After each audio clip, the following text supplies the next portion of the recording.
নমস্কার বন্ধুরা, আমাদের চ্যানেলের নতুন আরেকটি গুরুত্বপূর্ণ আপডেটে সবাইকে আন্তরিক অভিনন্দন এবং স্বাগত জানিয়ে আজকের বাংলার বাড়ি বা বাংলার ঘর সম্পর্কে বিশেষ একটি গুরুত্বপূর্ণ আপডেট আপনাদেরকে ছোট্ট এই ভিডিওর মাধ্যমে শেয়ার করার চেষ্টা করব। ভিডিওর সঙ্গে থাকুন, আপনারা প্রত্যেকেই উপকৃত হতে পারবেন। তবে বিস্তারিত গুরুত্বপূর্ণ আপডেট প্রোভাইড করার পূর্বে আপনাদের কাছে একটা ছোট্ট রিকোয়েস্ট, চ্যানেলে নতুন হলে চ্যানেল থেকে নিত্য নতুন সরকারি গুরুত্বপূর্ণ স্কিম বা আপডেটের অথেন্টিক খবরাখবর সঠিকভাবে পেতে হলে চ্যানেলটিকে সাবস্ক্রাইব করে পাশে থাকা বেল ঘন্টাটি প্রেস করে অল নোটিফিকেশন ক্লিক করে রাখবেন, যাতে করে কোনো রকম সরকারি গুরুত্বপূর্ণ ভিডিওর আপডেট আপনার মিস না হয়ে যায়। তো চলুন আজকের এই ছোট্ট ভিডিও থেকে জেনে নেব যে সরাসরি মুখ্যমন্ত্রীকে বলুন বা দিদিকে বলুন যে হেল্পলাইন নম্বর রয়েছে, সেই নম্বর নিয়ে যে নানা রকম মানুষের অভিযোগ রয়েছে, সেই অভিযোগ সংক্রান্ত কী গুরুত্বপূর্ণ আপডেট সামনে আসছে। দেখুন, প্রথমত আপনারা অনেকেই পার্সোনালি মেসেজ করেছেন যে দিদিকে বলো যে নম্বরটা আপনারা প্রোভাইড করছেন বা আমরা আমাদের চ্যানেলে দিয়েছি কিছুদিন আগে, সেই নম্বরে ফোন করলে প্রথমত কেউ ফোন তুলছে না, দ্বিতীয়ত ফোন করার পরে যদিও বা অনেকবার ট্রাই করার পরে একবার ফোন তোলে, কিছু কথা বলতে বলতে ফোনটা ডিসকানেক্ট হয়ে যাচ্ছে। অনেকের অভিযোগ শোনার আগেই লাইন ডিসকানেক্ট হয়ে যাচ্ছে, বা অনেকেই রয়েছেন যারা 100 বার বা তারও বেশি ট্রাই করার পরেও কোনো রকম ফোন কলে ফোন পাচ্ছে না।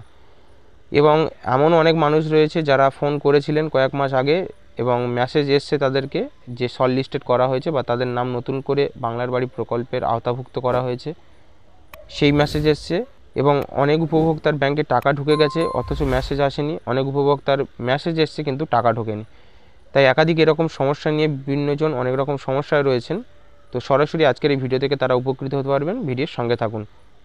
আপনারা আশা করি প্রত্যেকেই জানেন যে এবারের যে বাংলার বাড়ি প্রকল্পের যে আর্থিক অনুদান তা সরাসরি কেন্দ্র নয়, রাজ্য সরকারই বহন করছে। অর্থাৎ রাজ্য সরকারের কোষাগার থেকেই ইতিমধ্যে 12 লক্ষ উপভোক্তাকে আবাস যোজনার প্রথম কিস্তির যে 60,000 টাকা তা কয়েক মাস আগেই পাঠিয়ে দেওয়া হয়েছে। নতুন করে যে সমস্ত উপভোক্তা সরাসরি দিদিকে বলো বা মুখ্যমন্ত্রীকে ফোন করছেন, তাদের নামও সঠিকভাবে নির্বাচন করে মুখ্যমন্ত্রীর দপ্তরে পাঠানো হচ্ছে, যার ফলে তাদের রেজিস্টার করা মোবাইল নম্বরে মেসেজ আসছে যে তাদের নাম শর্ট লিস্টেড করা হয়েছে। সেই হিসাবে অঞ্চল থেকে তাদের ইনকোয়ারি করা হচ্ছে এবং নতুন করে লিস্ট তৈরি করা হচ্ছে। তাই নতুন করে যারা আবেদন করছেন তারাও আবেদন করতে থাকুন, তাদেরও কিন্তু ধীরে ধীরে এই বাংলার বাড়ি প্রকল্পের টাকা ঢুকে যাবে। তো বর্তমানে বিভিন্ন রকম উপভোক্তার অভিযোগের উপর ভিত্তি করে মুখ্যমন্ত্রী নবান্ন দপ্তর থেকে সরাসরি 3টি হেল্পলাইন নম্বর সক্রিয় করলো বা চালু করলো। এই 3টি হেল্পলাইনের মাধ্যমে বিভিন্ন রকম উপভোক্তারা তাদের বিভিন্ন রকম সমস্যার কথা সরাসরি এই ফোন নম্বরে জানাতে পারবেন। দেখুন, প্রথমত পঞ্চায়েত দপ্তরের একটি হেল্পলাইন নম্বর দেওয়া হয়েছে 180088999451। এই নম্বরে সরাসরি আপনারা আপনাদের অভিযোগ জানাতে পারেন। পাশাপাশি সরাসরি মুখ্যমন্ত্রীর যে হেল্পলাইন নম্বরে আপনারা বাংলার বাড়ির জন্য আবেদন করেছিলেন, সেই একই নম্বরে অর্থাৎ 9137091370-তে আপনারা অভিযোগ জানাতে পারেন।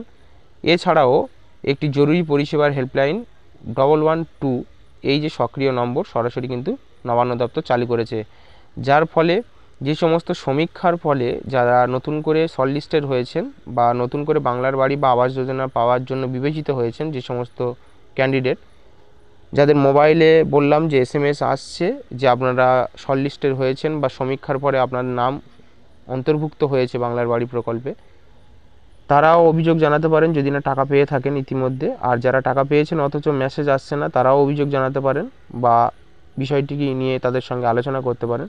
পাশাপাশি সরকারি তরফে যেটা বলা হয়েছে যে SMS পেয়েও অনেকে প্রথম কিস্তির টাকা পাননি, অথবা এমনও রয়েছেন যে টাকা পাওয়ার পরেও কোনো রকম সমস্যায় পড়েছেন বা মোবাইলে মেসেজ আসেনি, তারাও হেল্পলাইন নম্বরটিতে সরাসরি যোগাযোগ করে তাদের বিষয়টি জানাতে পারেন।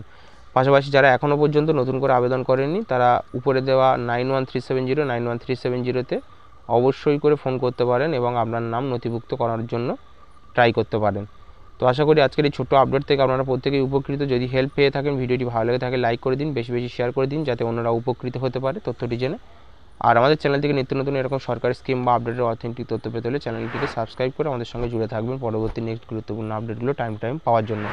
তো আর আজকের আপডেটটি এখানেই শেষ করব। ভিডিওটি শেষ পর্যন্ত দেখার জন্য সবাইকে আন্তরিকভাবে ধন্যবাদ জানাই।